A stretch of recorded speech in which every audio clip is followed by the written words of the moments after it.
Welcome back to Elsie's Little Pickles. Today was another historic verdict. Barn burner. It was a barn burner. Hunter Biden was convicted on all charges, all three charges.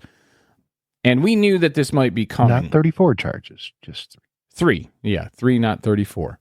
We kind of knew this might be coming in an effort to create different type of content for our listeners.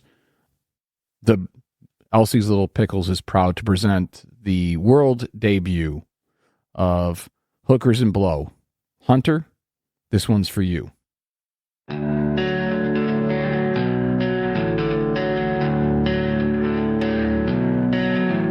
City lights are glowing, shadows start to fall. In the alleys and the corners, you can hear the nightlife call. She's got a smile that's painted, lipstick red as wine. Her eyes are always searching for the next in line. Hookers and blow under neon skies.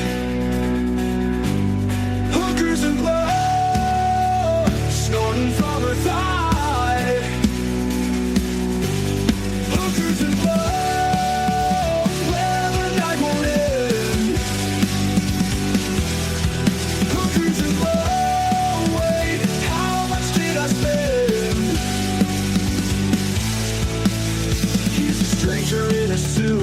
Looking for a thrill, money in his pocket, he's got time to kill. She whispers in his ear, promises the night. Together they'll get lost in talking shows and concerts and blow under neon skies.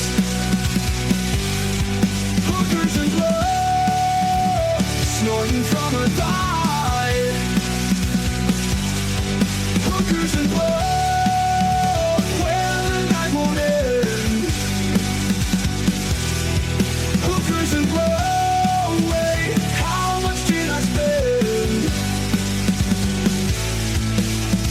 A stranger in a suit, looking for a thrill.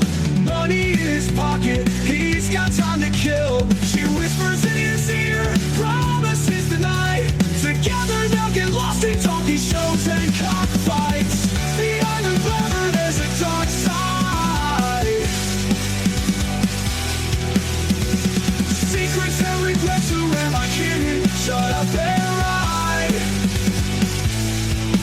She's like a powder donut princess with semen stains. While it's empty, I'm like eyes she crushed from the strain.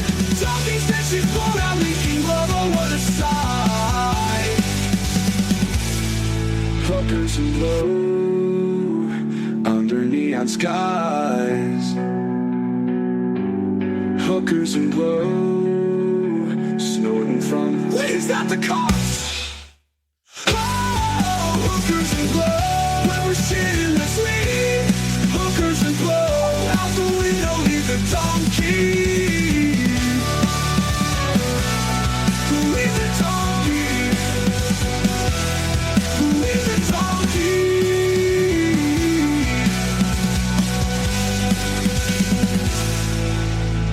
City lights are fading, dawn begins to break. The echoes of the night are memories we make. Hookers and blow, hope she forgets my name. Hookers and blow, makes the night I'll do it again. Leave the donkey, I'll do it again. Leave the donkey, leave the donkey.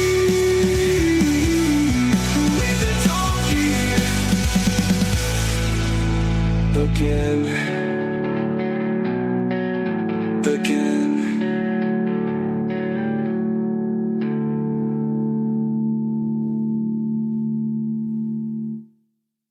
City lights are fading, dawn begins to break. The echoes of the night are memories we make. Hookers and blow, hope she forgets my name. That was Hookers and Blow by the Brewer Boys.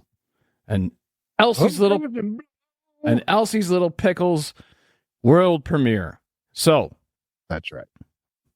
Why don't you tell us how that all came about? Well, for people who do listen and listen to the outro, quite often I don't know where it started, but I think it actually started with I think it started with me. Flow. Yeah. On the intro, I just went with that. I've been writing some songs to have some laughs. Eventually, I want to release something for Elsie's Little Pickles, utilizing your comedy, my music writing, and something that just, how many podcasts have got an album? Right. And here's the thing.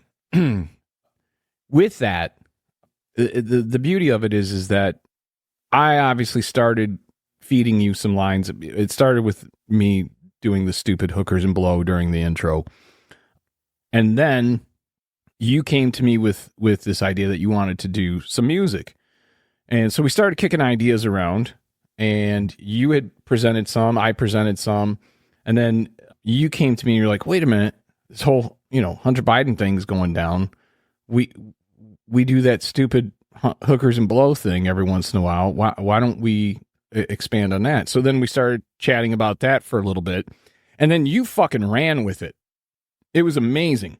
I mean, really, it is amazing considering how chubby I am running with it. But what was amazing, to me is I've seen you perform live. I know when you were with the band that you contributed a lot to the songwriting, but I was never aware, believe it or not, I was never aware how much you were contributing in lyrics in your bands. That was some, like, I knew you were contributing, bass lines. I knew you were contributing, guitar riffs. I knew you were coming up with, drums. I knew all of the music stuff, but I did not, and I knew that you were contributing to some degree with lyrics, but I thought it was a very, very secondary thing. So first off, I got to tell you, I am so impressed with your writing, not just on this song. This song is, in my opinion, amazing. Some of you really your best work, but the fact that you were able to incorporate some of the stupid shit that I've said, some of the jokes, and some of the comedy, and turn it into a song that, in all honesty, if you weren't paying attention to if you weren't paying, I'm so sorry. I just got distracted by my dog's fart. Lord. Was that Romeo? Woo. Yes. Yeah, he was blissfully asleep, just he's blasting away. But God, without sounding like this is an overboard love fest, blowing your ego up. When you did this, originally we were thinking that let's be honest. We were going I don't really have much of an ego, but I would like to think myself no one but myself to take another page out of the Al Bundy playbook. But what I was going to say is that originally what we were going to do is we were going to compile all these songs, and then when you made it back to Michigan in September, we were going to attempt to hit the studio and record these songs. This one came about, and one of the things that we discussed was, well, wait a minute, why don't we use AI to try to help expedite this process, at least in the sense of helping us figure it out quicker, so that we could put at least this one out right now. We do have other ones available that we finished up, but this one was really, really special because it came out, in my opinion, so fucking good. So we decided that when the Hunter Biden thing was going to court, that we were going to do everything we could to expedite this process and produce this. And with that being said, today the verdict came out. Before we get to that verdict, there are some dangers with AI that we have discussed. Yes. It's been discussed in the news. The particular program, because I've played this for a few people, one of which was kind of, you used AI to do it. Well, yes, I did use AI to produce this because I fed it my lyrics, I fed it my chord progression.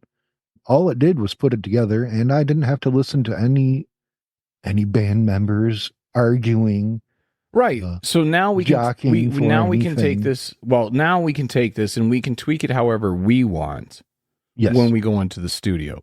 So that ultimately is the plan, is we want to, create these things. Some of them we might release beforehand as the AI version, but eventually what we're going to get to, hopefully we'll get to the point where we can actually go in studio. Now, the reason I bring this up is because if you have listened to this and if you like this, we're also going to put up makeshift video that will represent the song on YouTube. We're also going to have it just as audio on YouTube as a standalone. Please, if you're listening and you enjoyed that, share it, because we need to get to the point where we're able to get enough advertisers so that we can afford to do more things like this.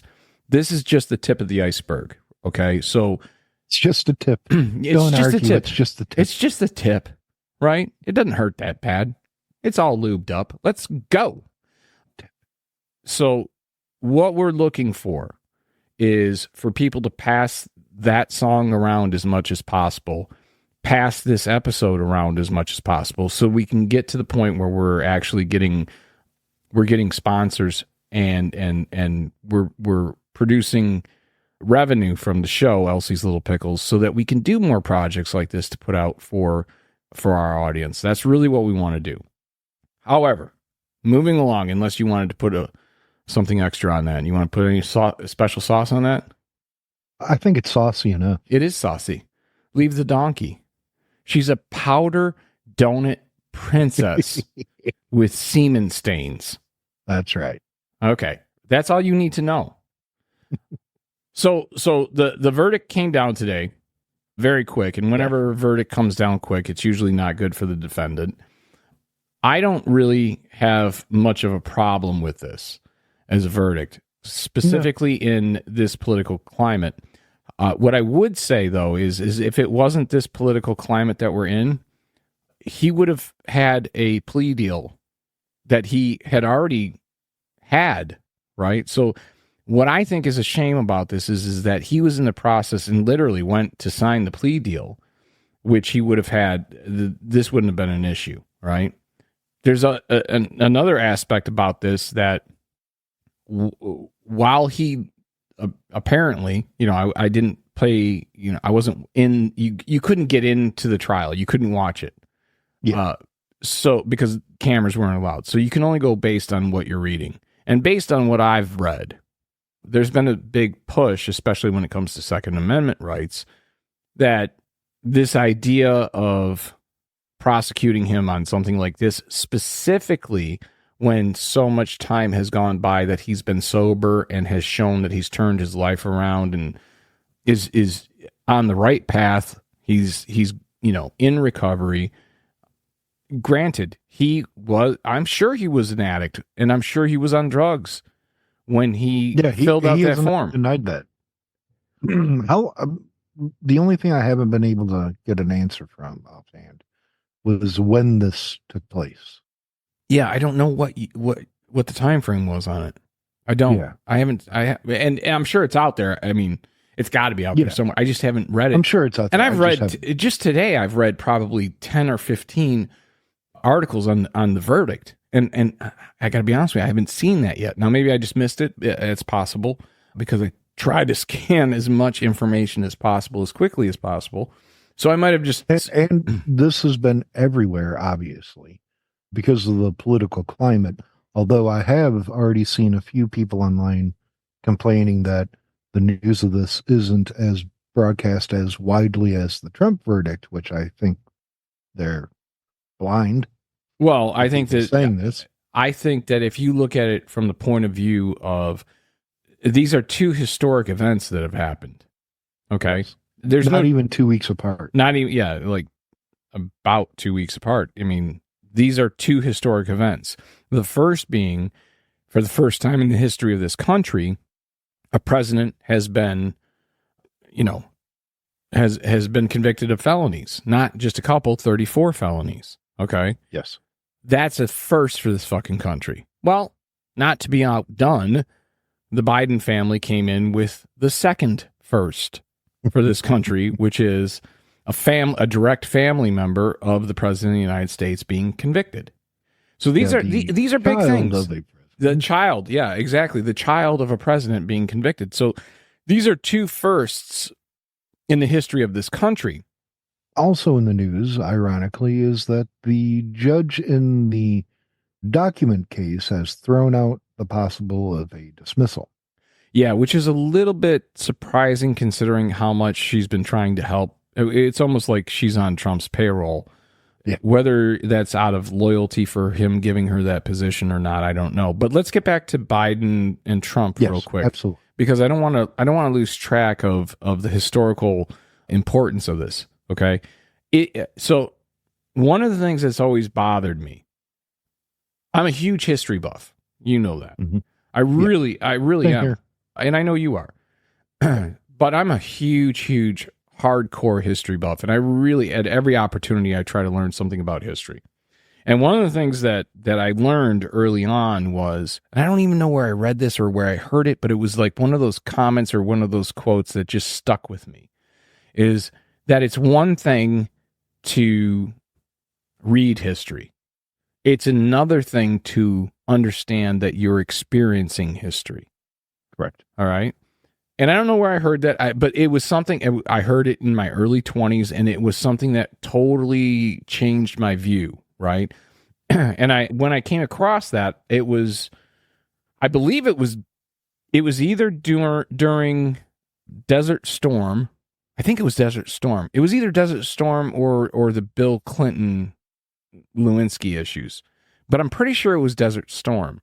And I thought, oh my God, I'm experiencing history. And from that point forward, it's along those lines of, things that happen, you will always remember where you're at when it happens. Well, it's not just that. It's the idea that something small can happen. And if you're just experiencing it and understanding how that might be another brick in the wall, no Pink Floyd pun intended, but it's one of those things where, to me, when these moments happen, January 6th, regardless of what side of that you're on or how you view that, that was a historical moment. 9/11 was a historical moment. The going to war for 20 years with, in Iraq and Afghanistan, historical moments happened throughout. And if you're paying attention, if you're plugged in, you're like, holy shit, I'm living this amazing history. And that's kind of how I felt almost 24/7 for the last 2 weeks, because these are big time historical events. An ex-president being convicted of 34 fucking felonies, that's historic. A president's son being convicted of 3 felonies, that's historic. Yeah. And we need to acknowledge that. I mean, it's one thing that we joke around hookers and blow with Hunter Biden, but I mean, who hasn't seen the pictures? I mean, Marjorie Taylor Greene held up his cock picture. Yep. She wants it. She does. I mean, let's face it, she does. Yeah, she does. She wants a bad boy. And Hunter checks every box. He would including never stoop to including her box. He checks her box. Service like that. Yeah, that would absolutely be like court-ordered community service. Maybe if Marjorie Taylor Greene actually got fucked well, like really well, like, oh my God, I'm squirting well, maybe she would calm down a little bit. Like, maybe that's what she fucking needs. I want to point out a fact that there was a news story a few months ago involving Marjorie Taylor Greene doing a selfie in a bathing suit. Oh, yeah, I saw that. And the number of clicks in the South were humongous. Yeah. The number of clicks in the North were non-existent. Yeah. That tells you a little. It's interesting because when you talk about geography, one of the things, and this is the choo-choo's going off the track for a minute. One of the things that I've noticed tracking some of our podcasts, right? And this is interesting because I didn't expect this. We have listeners in Germany, which that in and of itself, maybe not such a big deal because a lot of people from the United States travel for work to Germany. But you know where else we have a lot of or we have some listeners? Not a lot, but some. You any idea? Russia. Russia. Say it again. Russia. Really? Yeah. We've got listeners in Russia.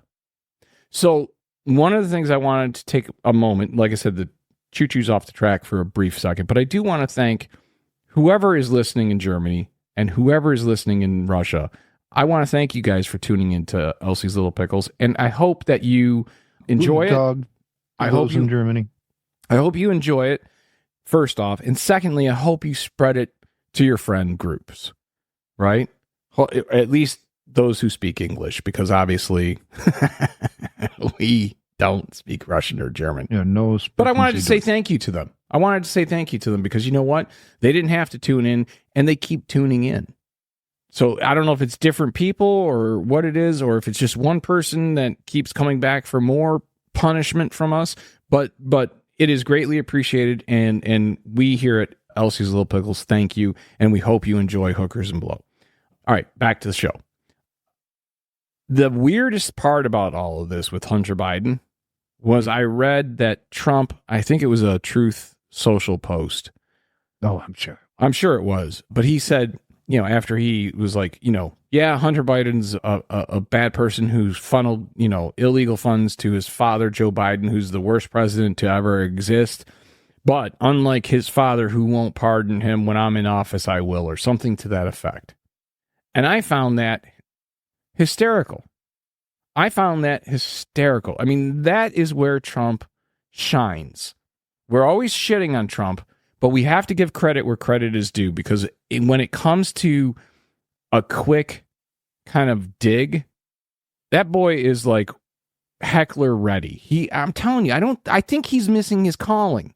He should be like more of a stand-up comic, because he's quick on shit like that. You know what I mean? Like, he doesn't think things through, and he has no fucking filter. He's got no fucking self-awareness. Whatever comes to mind, it goes right out his mouth or onto some sort There's a part of me that really feels that if he loses this election, within 2 years, he'll make an appearance on Dancing with the Stars. Oh, I would love that. I would love that. The double fist pump that looks like he's jerking off. Yeah, and having ballroom dancing to YMCA with the double fist pump, where it looks like he's jacking two motherfuckers off. He's cross country skiing, jacking guys off is essentially what he's doing in that move, right? But he's not even moving from the chest down. It's just his arms. Right. Now, we did this show a little bit differently with the cold open, so we could introduce the song, which is a tribute to Hunter Biden. Because, look, I don't wish bad on anyone. I don't wish bad on Trump even, okay? Trump creates bad for himself, and, yes, you got to deal with that because that's your That's shit. called karma. Well, by the same token, for a period of time, Hunter created the circumstances that have put him in this position. Now, what I'm curious about is how this is being received by the MAGA crowd, because you can't call foul on Trump's court decision and conviction and say the courts are corrupt and Biden's corrupt and it's Biden's DOJ, when his own son, and he's a very, very family-oriented man. I mean, there's no, you can say a lot about Biden, but you can't say he doesn't love his family. In the circles that I traversed through online, there hasn't been much of anything said. Because they already said all the shit about, oh, this is bullshit and it's unfair and it's political. Well, if it's political, then how come Hunter isn't getting a pardon? I mean, Biden came right out and said it. He said, no, I'm not. This is a country of law and order. This is a country of laws. I also don't see the left screaming out, Biden is like God, if Trump is like Jesus, and God is sacrificed. Right. So, like, you don't see the left coming out and go. What you do see is the left coming out and go, see, this is how the judicial system works. You fuck up. You go in front of a jury of your peers in a court. They make a decision based on the arguments. You're given the opportunity to have representation, and wherever the chips may fall, they may fall, but you're being judged fairly by a group of your peers. Yes. So what's good for the goose is good for the gander in this case. But will they admit it? Because the left has, I mean, I was on Twix, and I mean, we're talking all the hardcore lefties were going, I don't like the I love fact the that fact this. that you call it Twix. Well, that's because of you. That's because of Yes, you. I know. But I love it. all the hardcore lefties, all the hardcore Biden supporters that are like, you know, like not famous necessarily aside from fucking Twix, they're all saying the same thing. They're all saying, okay, well, it's a shame. We're sad that that happened, but justice was served. Speaking of Twix, have you heard the latest Elon Musk news? No. Elon Musk says that he will ban iPhone and other Apple devices if iPhone goes ahead with integrating Siri with ChatGPT. So at all of his businesses, iPhones are going to be banned. Oh, that's fine. Then at his business, all iPhones will get banned because that is going forward. They've already made the announcement. It's happening. It probably won't be in full tilt boogie until 2025. So we're looking at probably late 2025, but this is moving forward and there's nothing Elon can do. Oh, by the way, I need to make a correction. We were talking correction. Yes. I want people to know that when I fuck up, and it's brought to my attention and I look at the proof, if it plays out, it plays out. So those chips, the NVIDIA chips or whatever it was we were talking about, and I said, well, he probably, Oh, yeah, I remember that now. Right. I said, these chips can be programmed for anything. That is not true. These chips are specifically designed to handle the load of AI. So these are definitively. So with that being said, I fucked up. I said the wrong thing. And I apologize. Do you realize the corner of the market NVIDIA has? No, I know it's huge though. Yeah. It's what, 90%? I just happened to read a news story like a month ago.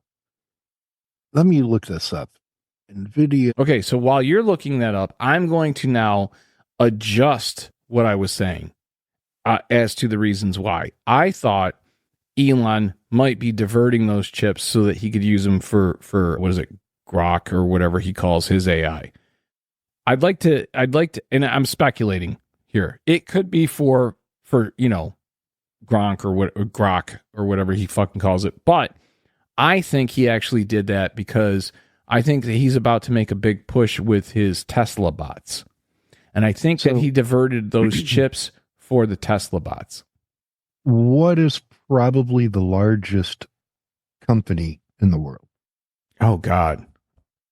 Well, most people are going to say Amazon.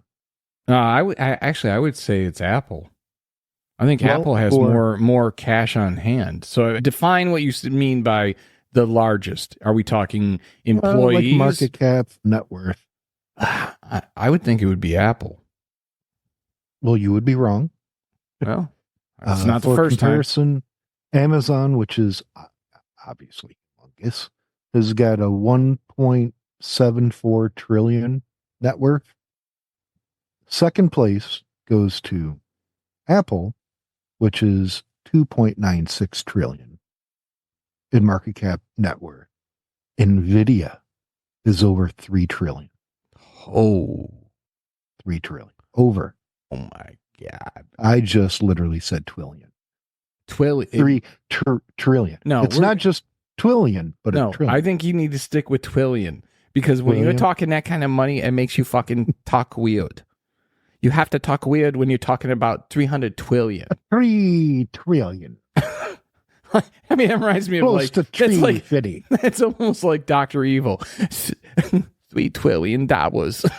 It's like a cross between Dr. Evil and Elmer Fudd. Oh my God. There's too much money wrapped up in businesses and billionaires and not enough of that money available to the normal people. I mean, that's fucking, when you're talking that kind of money, come on. That's just too much. Now I'm wondering about Microsoft. Microsoft's, I mean, they're up there, but I mean, I would think Google had a higher market cap than they do. But I could be wrong. Microsoft is 3.18 trillion. Twillion. Jesus Christ. Oh, fuck. What is happening to this world? Tell me, honestly, what the fuck is happening to this world? Google is as 2.18 trillion. I like that you're sticking with the twillion. Well, that's actually when I drive my car, I try not to hit any tweez. I think that's actually interesting, but there's other stories going on. I'm actually going to bring one to you. I mean, since we're doing the show and it's like not our format, we're playing around with it. And I've got 2 stories for you. I'll see your story and raise me a story. All right, fucking A, let's go. So my story is not that big of a story, but I thought it was pretty fucking funny. Martha's Vineyard is about to run out of pot. And this has led to a lawsuit and a scramble by regulators. Okay. Well, do they have any kettles? Kettles. Kettle, pot. Oh, shut up, fucker. He snuck that in on me. An 81-year-old woman, this is ABC News, an 81-year-old woman on Martha's Vineyard drove up to the Island Time dispensary last week seeking her usual order of pot. But owner Jeff Rose had to tell her the cupboard was bare. He had been forced to temporarily close 3 weeks earlier after selling every last bud and gummy. Unless something... poor Mother Hubbard. She went to the cupboard. To get her old dog bone. I could totally go into a dice. Give me a... You know what? I think from now on, pot should be measured in kettles. Yeah, why not? And if you're going to have a kettle, you might as well have a pot, and vice versa. Unless something changes, the island's only other cannabis dispensary will sell all of its remaining supplies by late September at the latest. And Martha's Vineyard will run out of pot entirely, affecting more than 230 registered medical users and thousands more recreational ones. Okay, so A, we're talking Martha's Vineyard. This is like old money, big money, new money, stupid money, right? Do you know why? Why what? Why this is happening? We're getting to that. Oh, okay. The problem. I put the pot in front of the kettle. Yes, you did, and the horse around the corner. The problem boils down to location. Although Massachusetts voters location. It's always location. While Massachusetts voters opted to legalize marijuana more than 7 years ago, the state's Cannabis Control Commission has taken the position that transporting pot across the ocean, whether by boat or plane, risks running afoul of federal laws. That's despite a counter argument that there are routes to Martha's Vineyard that remain entirely within the state's territorial waters. The conundrum led Rose to file a lawsuit last month against the commission, which now says that finding a solution to the island's pot problem has become a top priority. 3 of the 5 commissioners visited Martha's Vineyard on Thursday to hear directly. Did you say it became a pot priority? A top, not pot, but both. So the 3 of the 5 commissioners visited Martha's Vineyard on Thursday to hear directly from the affected residents. The tension between the conflicting state and federal regulations has played out across the country as states have legalized pot. The tension between conflicting state and federal regulations has played out across the country as states have legalized pot. California law, for example, expressly allows cannabis to be transported to stores on Catalina Island, while Hawaii last year dealt with its own difficulties transporting medical marijuana between islands by amending a law to allow it. Federal authorities have also been shifting their position. The Justice Department last month moved to reclassify marijuana as a less dangerous drug, though still not legal one for recreational use. Okay, so that's fucking stupid. It's already, you can't, if you're going to say it's a state's issue because we don't have courage in fucking Congress or the Senate or the fucking White House to make a decision. I mean, I don't even know how many states are legal at this point, you know, whether it's, I think it's like 27 states or something have some form of legal marijuana. For fuck's sake, have the courage to represent your fucking state. 38 of 50. 38 of the fucking 50. 38 of the fucking 50. Have the courage to fucking represent. Have the courage to lead. You wanted it to be a states' right issue, it's a states' right issue. Same as abortion. Have the fucking courage to lead. This is just in reverse. So it was a federally protected thing for abortion. They said we want it sent back to the states because they didn't want to have the issue anymore. And this has been, that was a 50-year fucking argument. All right. Now we have the states saying we're legalizing marijuana, but these motherfuckers, they're having trouble with everything from banking, distribution. Yep. Come fucking on. It's ridiculous. You know, and if they ban contraception, they need to ban Blue Chew and Viagra. Absolutely. You know what I mean? Just like saying. they couldn't even fucking Republicans on this one. This one pissed me off. And you can say, we talked about this. We talked about this where yes, okay, look, you can accuse Schumer and the Democrats of a show vote on protecting and codifying contraception. You can call it that, right? But there's every indication based on what your Project 2025 is, based on what your rhetoric is, there's every reason to believe, specifically because they're taking Plan B and I forget the name of the other fucking pill, but they're taking Cialis. No, not Cialis. They're taking everything except Viagra and Cialis and trying to get it turned around through the Food and Drug Administration. I swear to God, I don't fucking understand anymore. It's God's will if you get pregnant. Well, you know what's also God's will? That you can't get a fucking boner. You know what else is God's will? Fucking pot. It grows everywhere. Everywhere. It's a natural drug. Okay? If you believe in God and if you're a fucking Christian nationalist and if you have Jesus on your side, then if it's in nature, guess fucking what? God put it there. I'm an atheist. And even I look at nature. Smoked cannabis. Past Smoked a bong like the rest of us. You've heard that, right? No, I haven't. Yeah. Oh, yeah. That's fucking hysterical. I thought you were fucking writing a new song. No. Oh, I could only wish. That's a great song. Oh, my God. So that's the news story that had me all riled up. It's like, what the fuck are you doing? It's either a state's issue or it's a federal issue. And when the states, 38 of the 50, are saying, look, we need consistency in this. We need to, make sure that, the people aren't going to step afoul of the federal.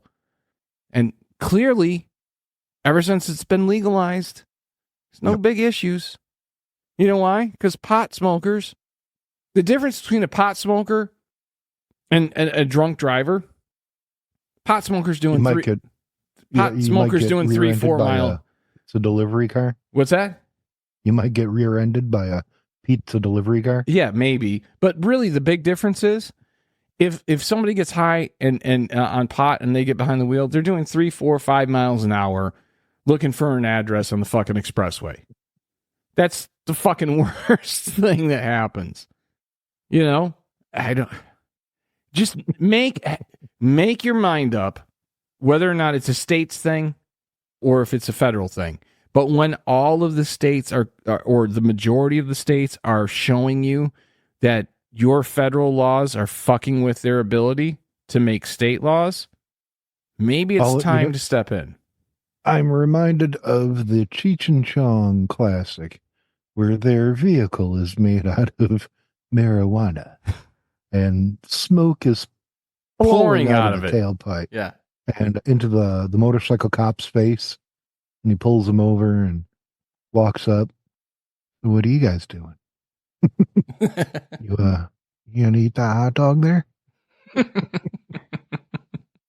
Fucking beautiful. I love it. I love it. All right. So since we're doing things in such reverse order, now it's your turn. I brought you my story.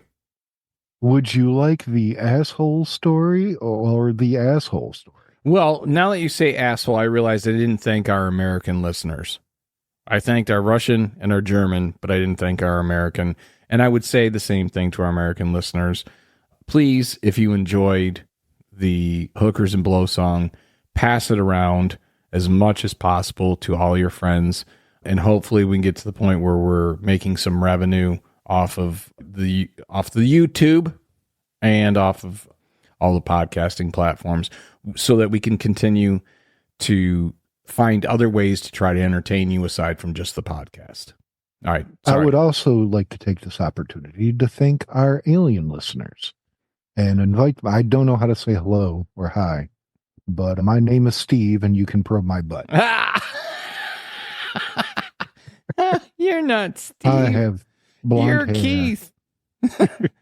And you have a beard that's full and I have one that's shitty and little. There's a big difference. Don't worry, one day you'll hit me. I don't think And- so. Well, I'll start off with this quick story.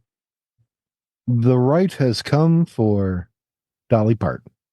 I heard. How Yeah. dare you? The Federalist has come out to slam Dolly Parton and her false gospel. Yes. And this is actually a trick. I did hear about this. This is a trick that has been used historically by, very, very, God, what's the word I'm looking for? Fundamental Christians. So what they Yeah. do is they create the satanic panic. Now, me and you grew up in a satanic panic during the 80s. Yeah.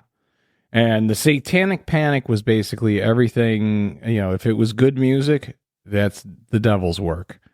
If it was anything popular, it's the devil's work. And they tried doing that to even J.K. Rowling with Harry Potter, saying that, it's witches. You're poisoning. Satan isn't everything. Yeah, But you're you know poisoning. what? I'd like to take this opportunity as Satan's PR to say that Satan has no interest in most of your human toilings. Satan only handles rock and roll and orgies. Thank you very much. Yeah, so if you don't go to a concert and you don't go to an orgy, you got nothing to worry about. I find it difficult to believe that the people think that, specifically on social media, they think that spouting their religious bullshit is changing anyone's opinion. You know what I mean? So Oh yeah. So they put these things out there, and then they say some of the most ridiculous shit. You know what I mean? Like, I just want to bring up in Mark, the gospel, there's a verse 51 and 52, I believe, of Mark 14, where it discusses, I think I brought this up once in the last show, that a naked man went running away from Jesus when the authorities, the Romans, came to collect him. yes. Well, who was that naked man? And why was he running? Well, that's the thing is like, especially during Pride Month, you saw a lot of posts with people talking about, that's against God, blah, blah, blah. So hold on a second. Let me see if I can find that fucking post. This is the stupidity, right? I mean, it would be hysterical if it wasn't so fucking dangerous, right? So, Not to mention Trump's little comments about Taylor Swift, how beautiful she is. well, that's the highest She's- compliment he's She's got. probably a liberal, and she probably doesn't like Trump because he apparently referred to himself in the third person. Oh yeah, he always does that. But the thing is that you have to accept the fact that Trump's highest compliment for a woman is that she's beautiful. And in that statement, he said, "She's so beautiful. She kind of reminds me of my daughter. I want to do my daughter." In that statement, he called Taylor Swift beautiful like 7 or 8 times, and it was like 3 sentences. All right. So, anyways, back to this bullshit. Specifically, this one is criticizing atheists, right? So, Here we go. I love this. Hit me with it. Yeah. So it says real Christian mental gymnastics, and it's cartoon, right? So you got the real Christian on the top with this, obviously flat mat, and it, as a gymnast. Homosexuality is condemned in the Old Testament. Homosexuality is condemned in the New Testament. God condemns homosexuality is the conclusion. And, she plants it and gets a 10. Now, liberal Christian mental gymnastics or atheist gymnastics is the Bible never directly says it's a sin. Leviticus also talks about shellfish. Maybe it's actually about incest. Paul just didn't like Roman fertility orgies. Therefore, God is fine with men having sex together. Do you imagine a crab walking around fucking another crab, and it's wearing a robe made of 2 different linens? Oh my God, that is the apocalypse, isn't that like the horns get blown and the first seal gets cracked, and it says and from the first seal a crab in mixed linens walked. Yeah, no, I think you're right. Yeah, I might be, but well, my feelings on Revelation. To a degree, well, I shouldn't but say feelings. Maybe you should be a little bit more specific. Oh, well, Revelation's about the downfall of Rome, not the world.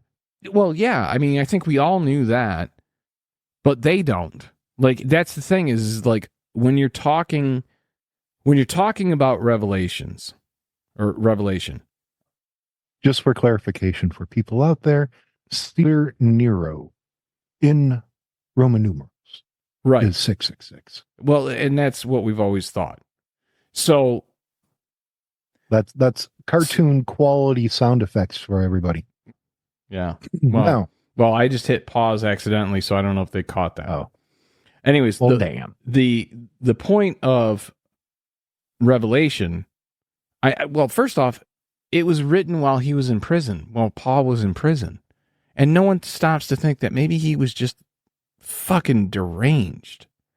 Angry at the Roman system? Yeah. He's like, I got 34 convictions against me. Not that Paul ever actually met Jesus. No. Well, not actually, but apparently had a vision on when he was still a tax man, I think it was. He had a vision.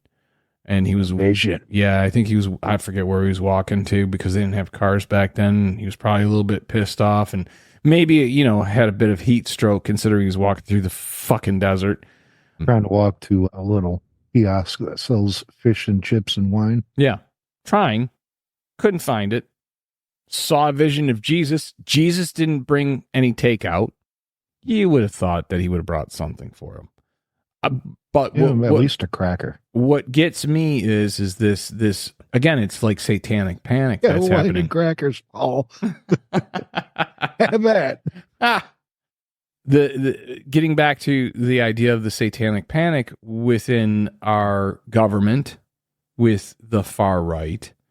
I've heard, I forget who it was. Oh, it was Alito, I think, that got caught. Did you hear about that? He got caught on audio.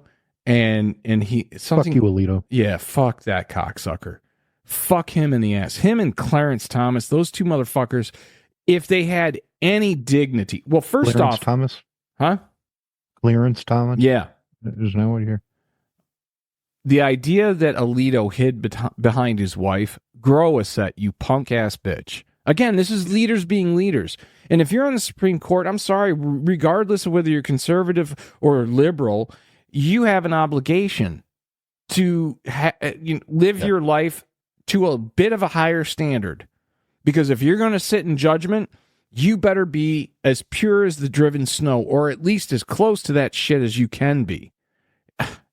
Fucking And they're trying to lead. talk that other Supreme Court, I don't remember the name now, but she's getting up there a little long in the tooth, and they're worried about her health and trying to talk her into retiring to step down so Biden can name someone. Yeah, but it won't happen because Republicans will block it.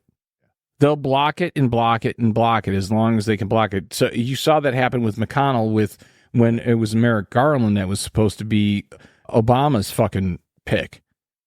And then, again, for those who have listened to the show many times, I'm sure, because we're so amazing.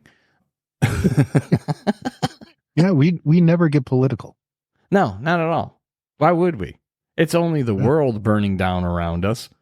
We actually hit the things you never want to talk about, politics and religion. And we're doing it all in the same one. Come on and sit on down and let's have a chat. Let's see how much we can offend you with common sense. During the commercial break, we're going to club some seals. And speaking of commercial breaks, slap some babies. It's time for our commercial for a sponsor that's not a sponsor. We haven't done this in a while. Put this product placement right here. Yes, I do. I'm going to put it right fucking here.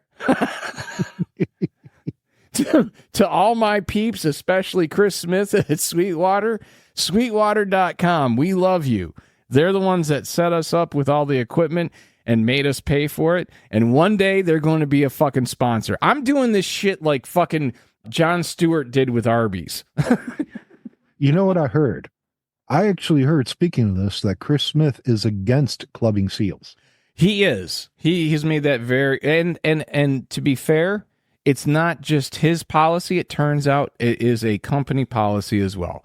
Sweetwater.com does not club baby seals. They're totally against it, as is Chris Smith. And I'm not sure if it was Chris Smith's idea to make sure that no one clubs baby seals at Sweetwater, but I wouldn't put it past him because that motherfucker knows his shit. All right, back to the show. And who is the asshole news? I came across this story. I'm sorry you caught me off guard with that one. Who is the asshole here? Who's the asshole news? Okay. Usually it's, am I the asshole? But, well, we all know the answer to that question. Yes. Yeah. But in the question of who is the asshole here, a woman, it was on Australian TV. She has an OnlyFans.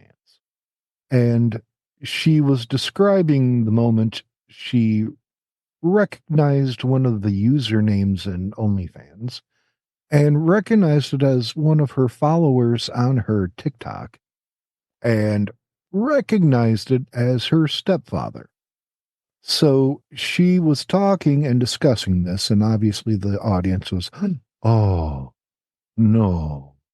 And she contacted her stepfather, basically saying, you can either tell my mother that you subscribe, or I'm going to tell her. Mm-hmm. And she was saying that she felt like a victim. Mm-hmm. And my question is who is the asshole here? Because one, I'm sorry. I don't like to, deny someone a victim card, but if you have an OnlyFans and you don't like someone, he wasn't really family. He was a stepfather. And still creepy. That's still creepy. Yeah, I'm not going to say it's not creepy. I'm just saying that doesn't make you a victim. No, I don't. I think that there are certain career paths or life choices that people make that they may not be proud of. Okay. So maybe she's not proud of the fact that she's doing OnlyFans, but maybe she's making great money and that. Yeah, she was making great money. Okay. So that settled her moral dilemma with it. But I would say that becomes a situation where, just like an actor or an actress. So let's use Emilia Clarke, right? Oh, yes. Yeah. Game of Thrones, Khaleesi, right? And there were several nude scenes that she did. And obviously, everyone in her family knew this was a big deal. This was a huge production. This was her big break. And, they would watch. And it kind of occurred to her after the fact, they're going to see me naked.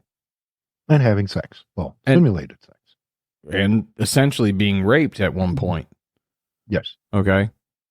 I think that when you make the decision to do a project, you have to accept the consequences that go with that. For good or for bad,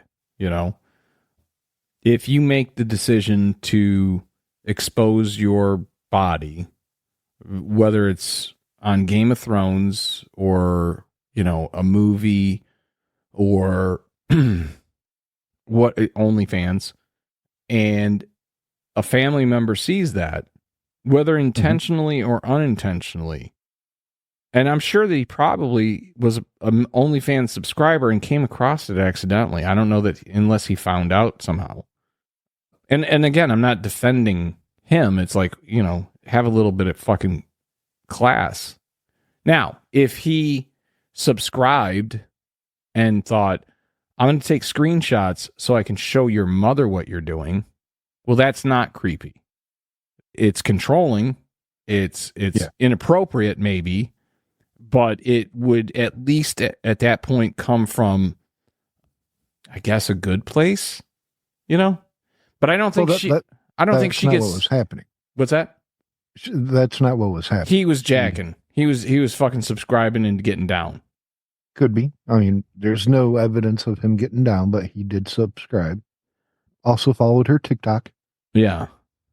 But I just watching the video, I was just like, well, I mean, it's not like you could control who sees this. No, and if you wanted to be in control of that, I don't know how OnlyFans works if you were truly creeped out, refund his money. I would think, and I don't know how that, like I said, I have no idea from the content creator's point or perspective what kind of control they have, but I do know, excuse me, I do know that there are certain sites like that do live cam or webcam or whatever, where they can say, I don't want my cam to be available in these states. And they just they toggle off. How do you know that? I don't know how I know that, actually. I wish I did know how I knew that. I know where you're going with that. Are you suggesting something, Steve? No, I'm not, actually. I'm just saying that somehow I know that. And I honestly don't know how I know that. I really don't. I don't know if somebody told me that was like, I don't know. I have no idea. But I know that I heard that. And I can actually. Well, now I'm going to go on Chatterbait and just search Steve. Oh, yeah. No, I mean, you don't even have to put it in his butt. You don't even have to do that. Just ask me. I'll send you the fucking. I'll put the videos in the cloud for you. But I think this goes back to. There was a guy. So years and years ago, when I was in my early 20s, and you were, still a teenager, we worked at a gas station.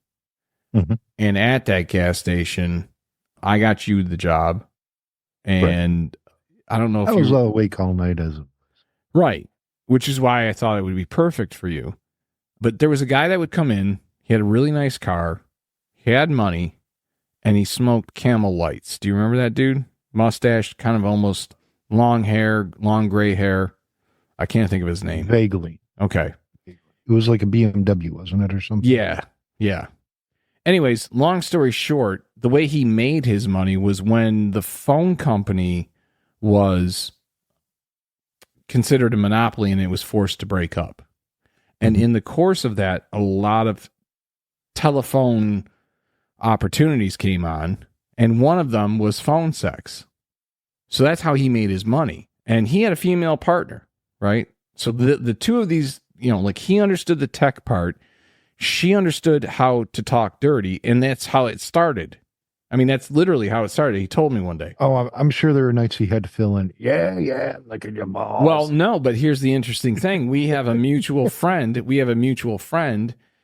who at the time he offered a job to, which paid like 3 or 4 times the amount per hour that she was making at the station.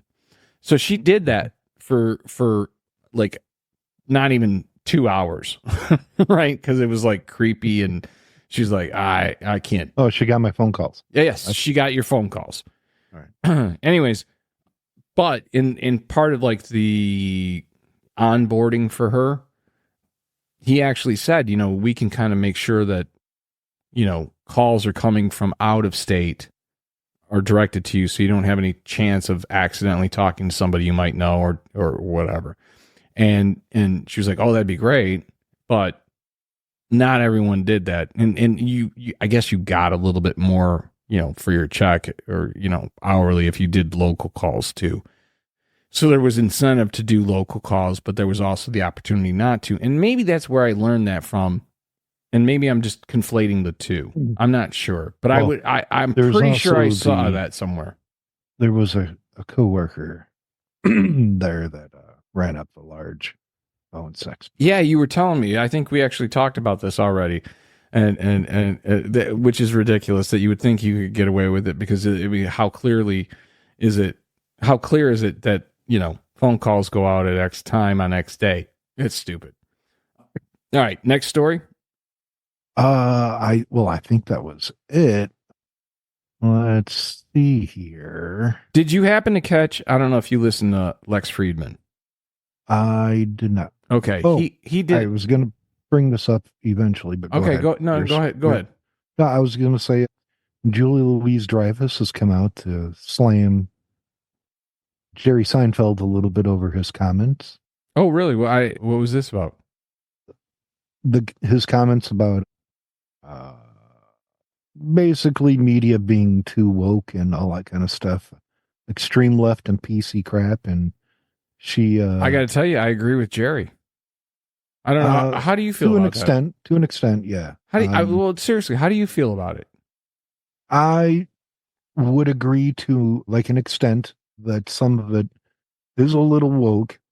I have issues with anything that's anti-woke, just because I feel like immediately that person is saying that you don't have any empathy for anyone else. Okay. That makes sense? Yeah. But I will say that there's a section of entertainment where people are afraid to offend people. And I have a problem with that. I'm offended by that.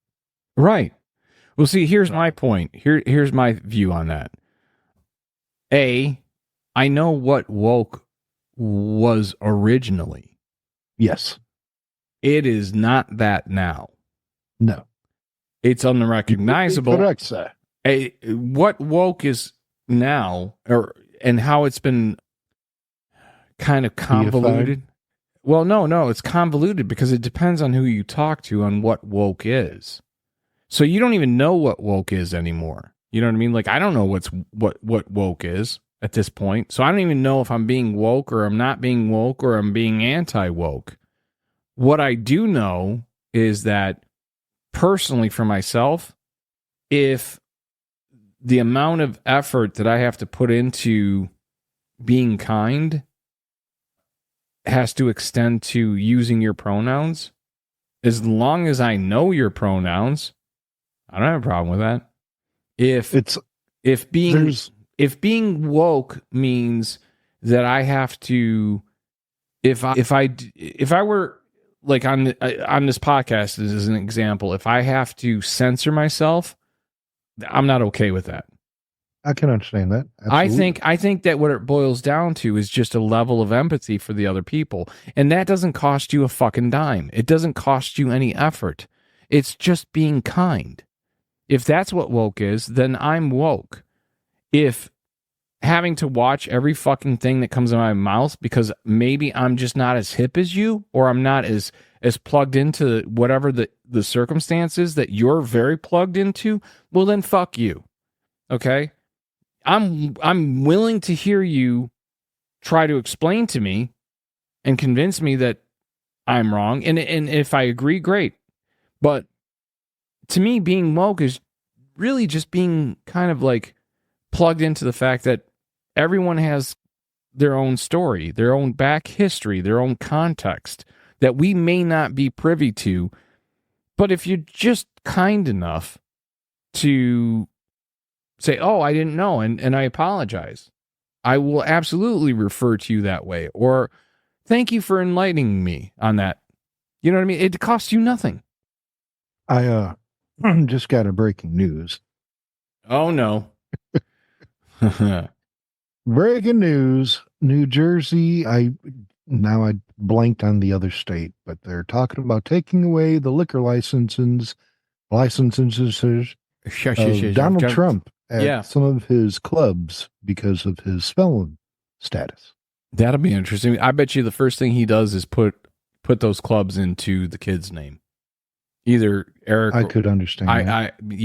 There's an easy way around that. It would have to be Junior, not Eric, because everybody knows he doesn't like Eric. Well, yeah, but I got to be honest with you. I think he doesn't trust DJ. I think like. No, I'm being funny. I know, but I mean, like in all seriousness, I think when it comes to the business, I think he actually trusts Eric more with the business. I think that would make sense. I think he's upset. Junior is a little too much still of a party dude. Well, regardless of whether he's a party dude or not, and there's many memes and stuff of him being coked up or Adderalled up or whatever. I don't know. Maybe he is, maybe he isn't. But he seems to be more interested in politics than he is in the business. And I think that Trump looks at Eric as, well, you're not Ivanka, but you're almost as good because you're still my kid. Mm-hmm. Whereas I think with Junior's kind of been the rebellious fuck up his entire life, and I don't think really Trump liked him a whole lot. Almost as if he was the hunter of the Trump. Yeah, I think that there is a bit of that. and I'll tell you what, it wouldn't surprise me that Trump made that comment about bailing or about pardoning Hunter because he was envisioning Junior. Junior was a little bit, take it in context, he was rebellious. Probably more so than any of the other children. But I think that also fascinated Donald because I think Donald was that way. And I think that he sees now that Junior has the potential to kind of be a political animal like him. So I think that there was a large stretch of time where maybe they bumped heads a whole bunch. And then when The Apprentice came around and he realized, oh, I can bring Junior into this, blah, blah, blah, whatever. I think that there was something that changed because throughout the course of that show, at some point, he actually had, I think, both Junior and Eric listening to AM talk radio and all of the right-wing things, trying to figure out, well, what are the catchphrases? What are the talking points? What are they really saying? And I'll play to that, and I'll win them that way. So I think I'll never forget. I think he sees Junior for getting Laura involved. I don't understand that. Now at we all. have to hear that. I honestly, I don't understand Laura Trump in any of this at all, unless it's just like some sort of favor to the family or some shit. I honestly don't understand maybe she brings something to the table that I'm not aware of. Maybe she's incredibly smart. She might be fucking great at organizing and fundraising. I honestly don't know. I don't know enough about Laura Trump to be able to make an honest assessment. But what I do know is she's part of the family, and it seems like that's all he understands is I'm going to put people who are loyal to me in positions of power. And you see that again with like Project 2025. It's all about loyalty. It's yes. Dear leader shit, So before we wrap this up, there was one thing I wanted to bring up, which was bring it up, baby. I listened to Lex Friedman interview Kevin Spacey. Okay. And I got to tell you, you can say a lot of things about Kevin Spacey. You really can. And you could say he's a piece of shit for some of his behavior. I would not disagree with you. However, I miss Kevin Spacey. Yeah, his acting. I miss him as an actor desperately. He is so fucking good. He is so fucking good in everything he's done. So fucking good. And just to hear his voice transported me to 6, 7, 8, 10 movies that he's been in. And I was like, I didn't even watch him, but just hearing his voice Made your pants come undone. Maybe a touch. I'm not going to lie. Okay. I'm not ashamed. So I jerked off to Kevin Spacey. Go fuck yourself.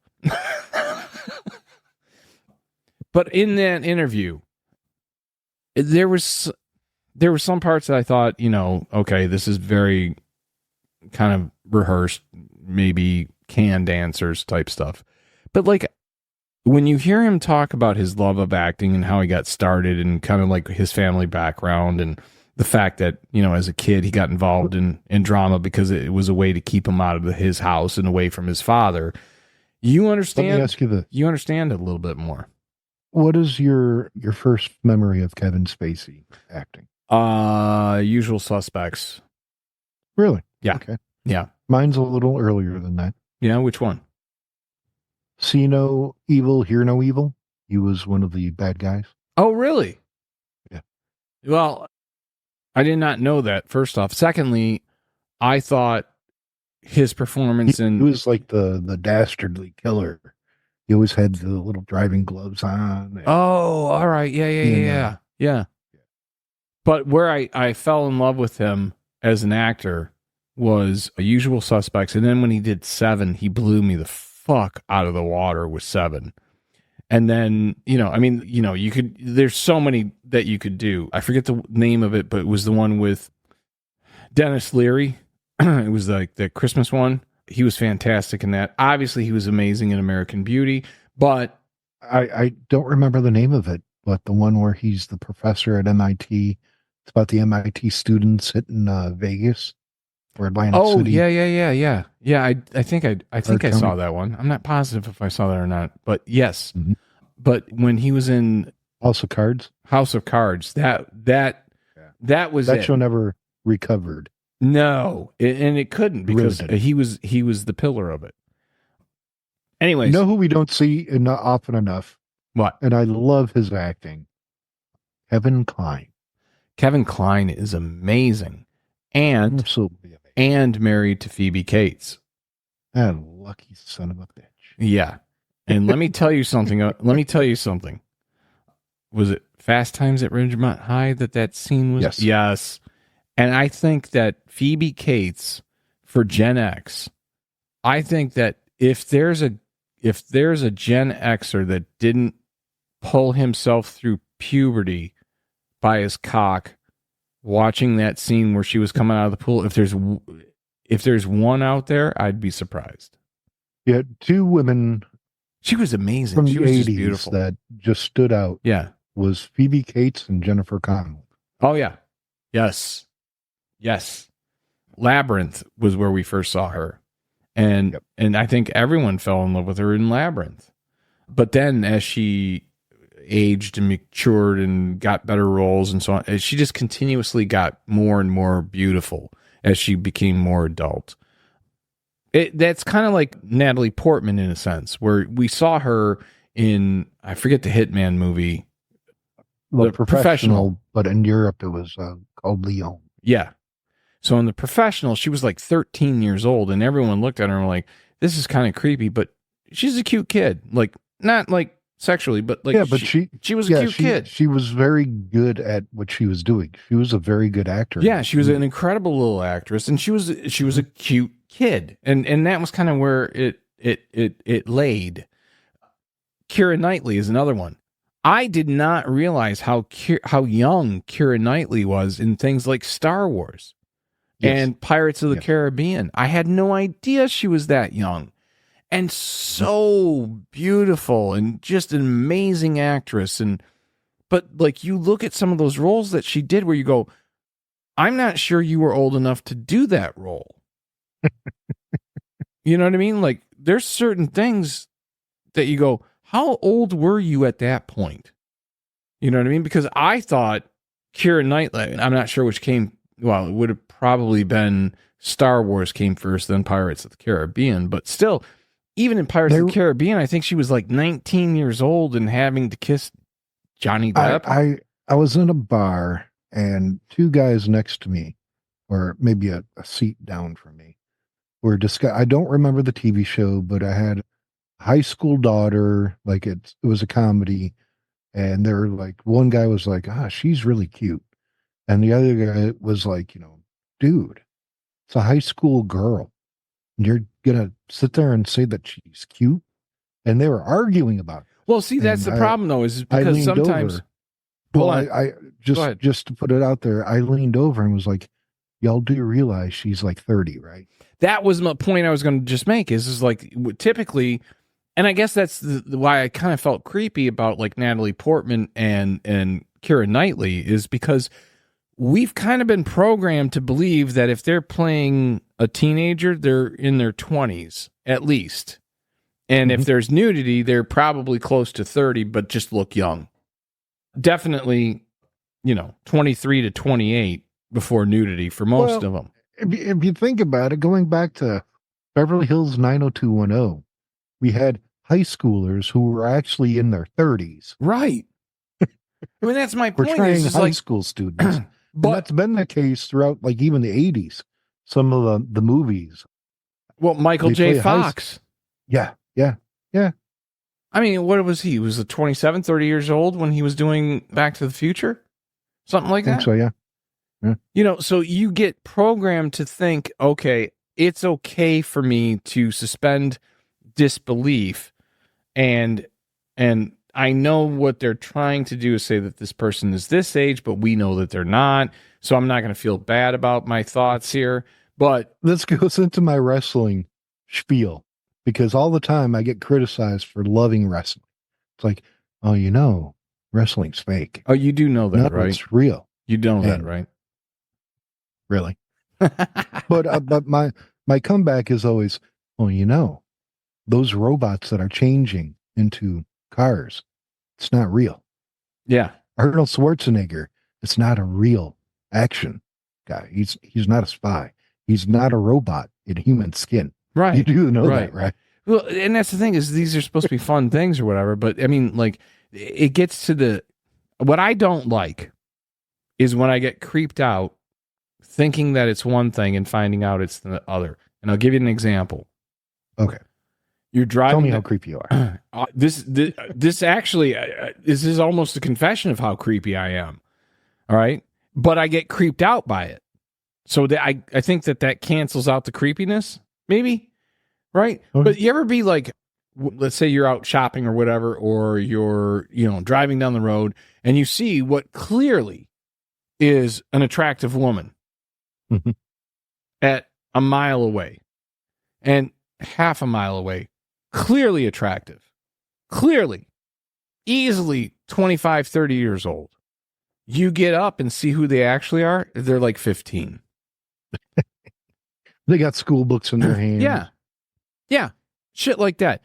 And I don't know if it's the hormones or the microplastics or what the fuck, is going on. But it seems like kids who are, especially girls, who are 14, 15, 16, 17, they look like they're 23, 24, 25 from a distance. I worked in a school, high school, 9th and 10th graders. And I was asked by a woman to unlock the basketball equipment. So I was like, yeah, no problem. Unlocked it. They were setting up for girls basketball. They had a game. So they were trying to set up. And I was like, yeah, absolutely, no problem. And got it out, moved some stuff for her, chatted just briefly about where things should go. And I was like, cool. And I was walking away. And another woman came up to me and was like, oh, good, you got this all set. And I was kind of taken aback because second person was actually the girls' basketball coach. I thought the student was the basketball coach. That's what I'm saying. That's what I'm saying. Opened up the door. Yeah. And I'm just like, what? Because the student looked older than the coach. Right. And I don't know if that, like I said, I mean, I know that they put a lot of hormones in our meat and our food, and I know that they put a ton of chemicals, and maybe that's affecting specifically, young girls who, I mean, but you got girls going through puberty at like 10 years old nowadays. So there's something different going on. You know what I mean? There's something different going on. And really, I think what bothers me the most about it is I don't have a problem looking at a 25 or 30 or 35 or 40 or 45 or keep going year-old woman and going, wow, you're really pretty. I keep it to myself because nowadays, if you try to give a compliment, I mean, no matter how innocent, you know what I mean? Like, yeah. Wow, that's a gorgeous, outfit you have on. It looks great. Thank you very much, Mr. Epstein. Yeah. That's the thing is like this is actually something we should absolutely talk about is the fact that there is because of that environment, and I blame the left on this, because of that environment, you can't even give a sincere compliment to the other sex with no sexual intention, with no creep in it at all. Like, just like, wow, you look great today. What? How dare you? I think people would do better if they were able to not only hear but accept compliments as just that. Wow, your hair looks great today. Wow, that's a really pretty outfit. Wow, did you lose weight because are you working out now? All right, whatever the case may be, without being creepy, with just being like, because when you put effort into things, all right, so like I've lost like 30 pounds, right? And I noticed your butt didn't look so big. No, my butt is so tiny now. You couldn't fit a pencil in it. I don't mean to objectify your butthole. No. But it looks skinnier. Well, thank you. Looked a little tighter. Thank you. I can take a compliment. I know you don't want to do anything with my butthole, and I'm going to thank you for noticing. That if you got kidnapped by aliens, they would have a harder time to give you a butt. I'm going to tell you what, it is so firm and taut at this point, I could probably snap their little alien fingers off. But that's the thing is like we're in this cycle of you can't look, you can't compliment, you can't, and the disconnect between what we actually need, which is human interaction and some genuine compliments and some genuine love and some genuine, I don't know, understanding that like, oh, you're having a bad day, hey, yeah, you ever had a really, really bad day and somebody who's close to you goes, you look like you need a hug, and just hugs you. And even though it doesn't change the circumstances of your day, it just makes you feel a little bit better for that brief moment because you know that person, no matter how close they are to you, no matter how much you know they love you or they don't, or they're just friends or, whatever the case is.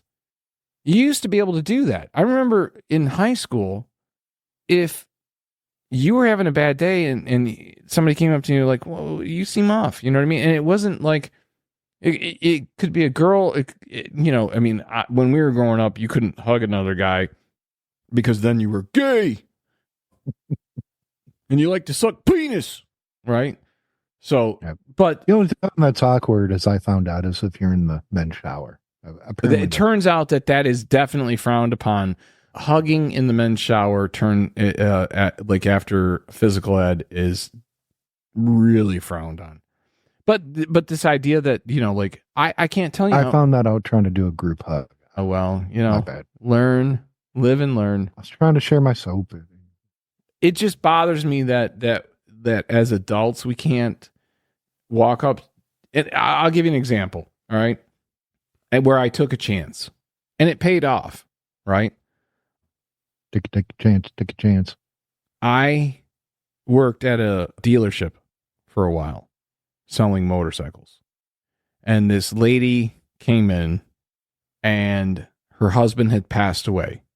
And I was in charge. Did you show her the menstrual cycle? Yes, I did. All right. The PMS 1100? Yeah. Fuck. What am I, stupid? And we're canceled. Yep, right there. Anyways, this happened more than once, but this particular instant, I mean, this happened several times. I was in charge of all the wholesaling. I was in charge of, somebody wanted to sell a motorcycle. I was in charge of inspecting it and putting a price on it. So the question, does that, what did you say was the PMS 1100? Yes. Does that break down every 28 days? Yes, it does. Okay. But turns out it just leaks a little oil. So this woman comes in and she reached out to me and told me the story. Her husband passed and she needed to sell the motorcycle. Mm-hmm. And in the course of, and like I said, this happened several times with, women who had their husbands pass and they had to get rid of the motorcycle. But this was the first time, and it was really, there was an impact that it had on me. And so we're doing the deal, I'm writing the check, filling out the paperwork, get everything done. We get to the title and all she has to do is sign. That's it. Just sign her name. And she starts crying. And I don't know this lady. I don't know anything about her. I don't know if what I'm about to do is going to be accepted as a gesture of kindness and concern and care, or if she's going to be like, what the fuck are you doing? Right. But I leaned over and I hugged her and she was crying. I mean, sobbing, because this was like the last piece of his possessions that she was letting go of. And there was a finality to that. Mm-hmm. And I hugged her and she cried on my shoulder. I don't know, for 5-10 minutes or whatever. It was an incredibly awkward amount of time. Right. But she was sobbing, just distraught. Get done. She gets herself together and she thanks me. In today's environment, I wouldn't feel comfortable reaching out and hug her. I could totally see that. I wouldn't be able to. I wouldn't be able to comfort somebody who was in pain. And I think that that's what's gone wrong in this tribalistic society. We are no longer able to comfort. As long as you don't comfort others, as like when we were cleaning out the house. When I comfort, emotional. Yeah, you comfort me, grab my crotch. Well, that's different. You're my brother. All right, with that, let's leave it with hookers and blow.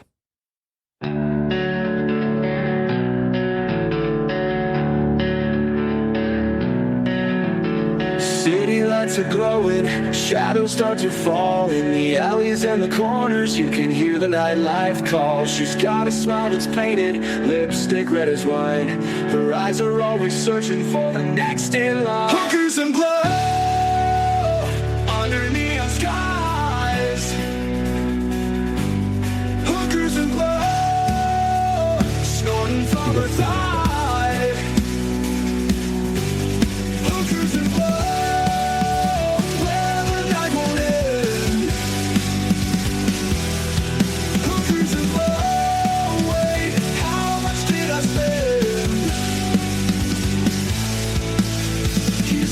In a suit, looking for a thrill. Money in his pocket, he's got time to kill. She whispers in his ear, promises denied. Together they'll get lost in talking shows and cars. Hookers and blow, under neon skies. Hookers and blow, snorting from her thigh. Hookers and blow.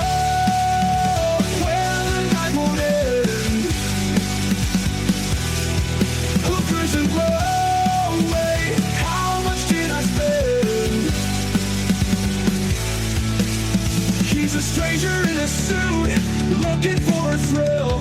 Money in his pocket, he's got time to kill. She whispers in his ear, promises denied. Together they'll get lost in talkie shows and cockfights. The island glamour, there's a dark side. Secrets and regrets, who am I kidding? Shut up and ride.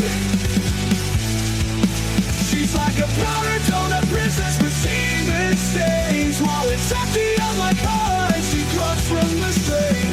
Talking says she's blown out, leaking love on what side. Hookers and blow under neon skies. Hookers and blow, snorting from. Is that the car?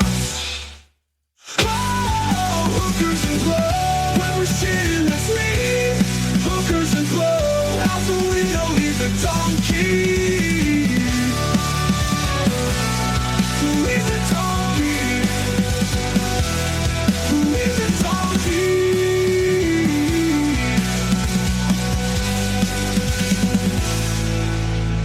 City lights are fading, dawn begins to break. The echoes of the night are memories we make. Hookers and blow, hope she forgets my name.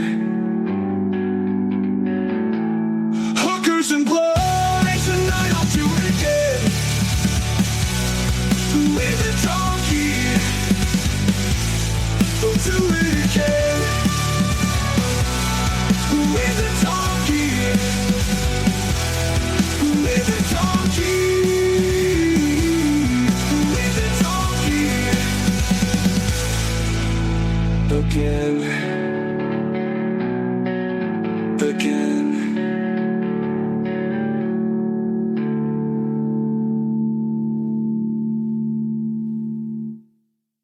City lights are fading, dawn begins to break. The echoes of the night are memories we make. Hookers and blow, hope she forgets my name.